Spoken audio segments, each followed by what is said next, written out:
What up, though? Hey, I'm Spade the Love Dog. Welcome. Welcome back if you visit the channel before. I want to recap. First, I hope all is well. Hope all is well with you. I hope you're blessed, and I hope you're blessed abundantly. First, I want to recap. I want to do a recap of the discussion that was last week. And pride is the devil. I understand if you're participating in a serious argument, yes, you're doing the devil's work. You're allowing the devil to use you. Because in most cases, argument leads to hurting someone's feelings. Then it can lead to violence. Then it can even lead to murder. Lord forbid. So that's why we have to be careful not to engage in the arguments. If you see it's getting heated, you got to take the high road and fall back. Or you got to excuse yourself. We have to learn, and I'm learning, because all this, what I've been speaking of about lately, God is just, it's been teaching me. I've been a major contributor of allowing the devil to use me and hurting people through arguments, hurting people with words. So as I'm learning, I'm teaching, and I'm also taking the appropriate steps to prevent the devil from using me. And he loved for us to be easy. He loved for us to be easy to use. So last week we talked about contention and strife. So I just want to go over that real quick. Contention. Here's the definition of contention: heated disagreement. In case you didn't hear my phone, contention is a heated disagreement. So we have to remember to not allow the devil to use us in that way, because it leads to hurt, it leads to violence, and Lord forbid, it leads to murder. Strife. Here's the definition of strife: angry or bitter disagreement over fundamental issues. Conflict. In case you didn't hear it, strife, angry or bitter disagreement over fundamental issues, over little minor stuff. Well, it don't matter if it's minor or major. We have to prevent, engaging or allowing something to become a strife or becoming argumentative or contention. It's the works of the devil. Now I want to go ahead and get to the topic of the day. And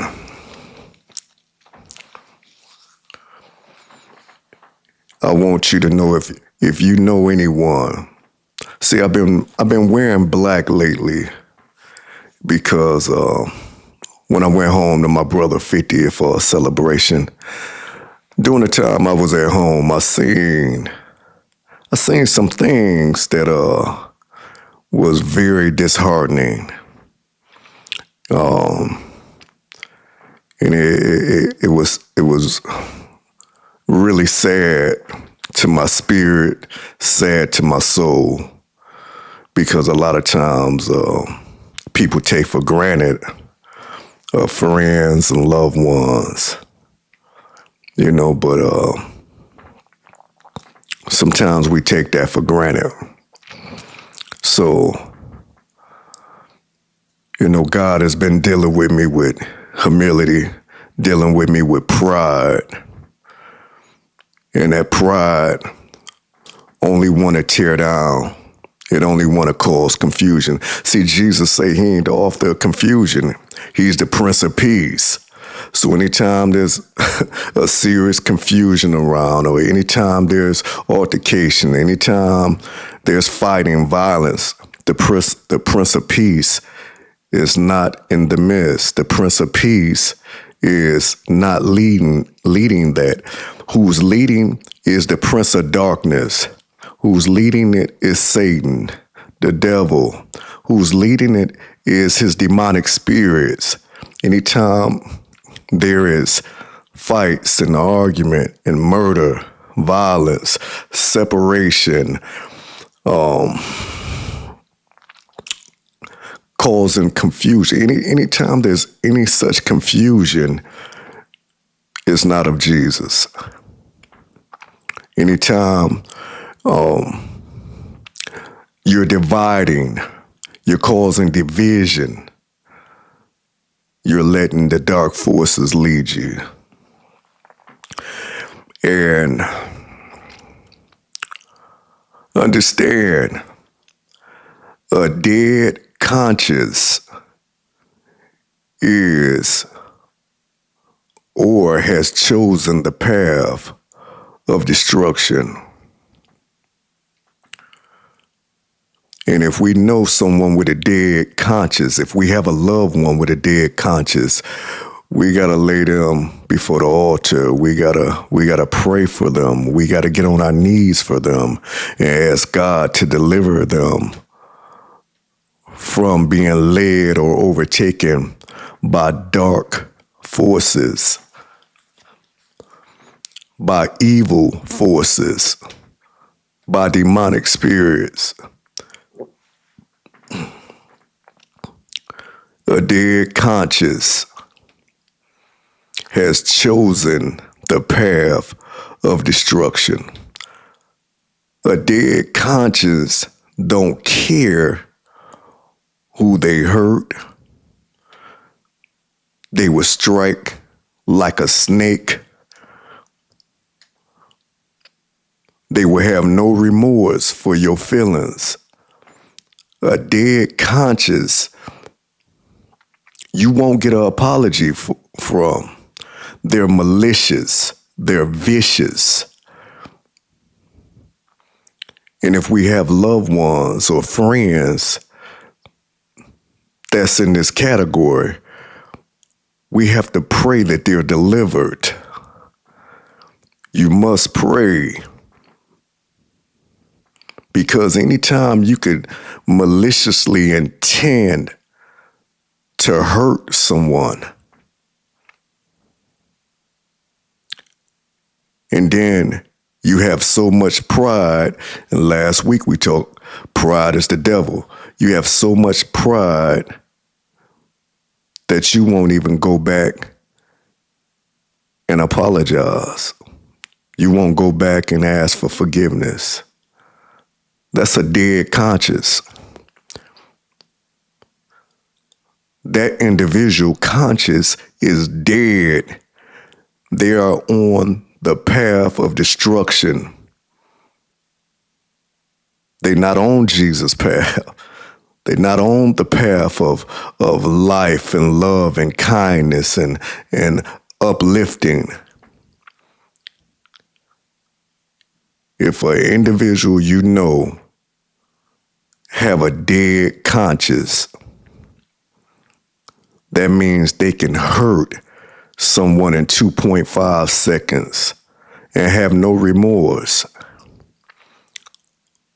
They can cause pain. They can say hurtful things. They're partaking brawling. They're partaking fighting in 2.5 seconds. If we know someone that's quick to be malicious, quick to being vindictive, quick to doing the evil deeds, and don't have the consciousness or the awareness to know that they really cause harm or they have really hurt someone.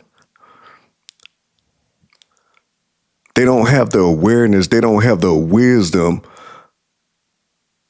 to ask for forgiveness when they're totally in the wrong.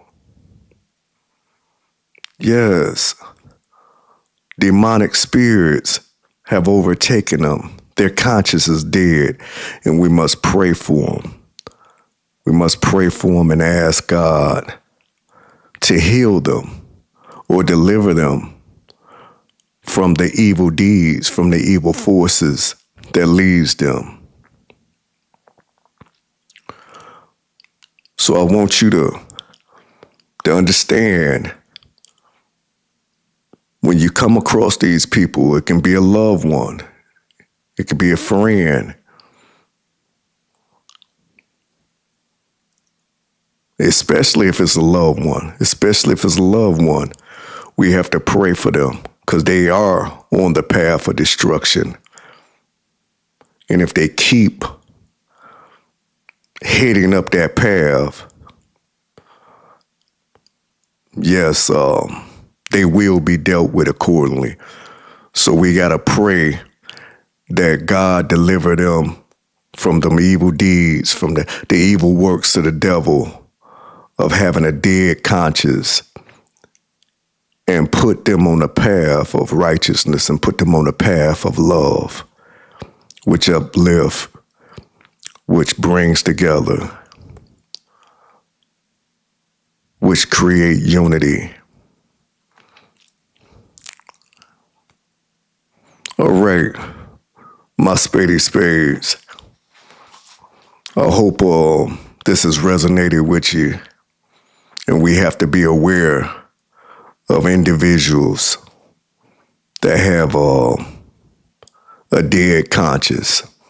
And if it's someone that you really don't have to deal with, if it's a co-worker, if it's, a friend or what have you, you can separate yourself. But sometimes if it's a family member, we have to separate ourselves too.